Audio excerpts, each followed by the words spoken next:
Alexis Tantay, and another video, another trivia. So, paano nga ba nabubuo ang diamante or diamonds? First, what is diamond? Diamonds are made in natural form. Hindi ito ginagawa ng artificial lamang o gawa ng tao. Ito ay ginagawa na sa sobrang tindi at sobrang init at ng sobrang pressure sa ilalim ng lupa. Nabubuo ito dahil sa sobrang pressure at sobrang init.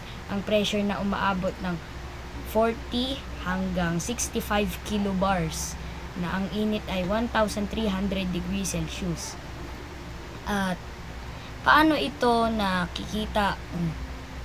Paano ito nagagawa o nakakalabas sa ilalim ng lupa?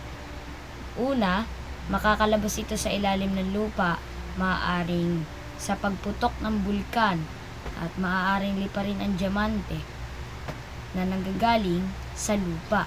Pero saan nga maaaring makita ang mga diamante o diamonds? Maaari ito makita sa mantle o ang pinakamalaking part ng lupa sa buong mundo o sa earth. There are 4 layers of the earth. We have first, the crust.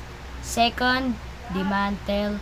Third, the outer core. And fourth, the inner core.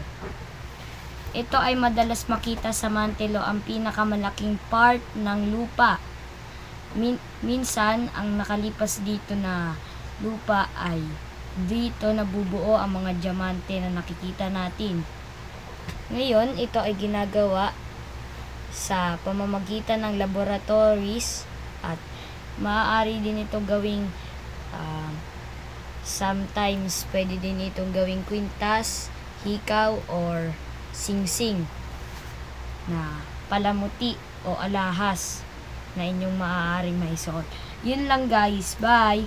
And please huwag kalimutang mag-follow, like, and share.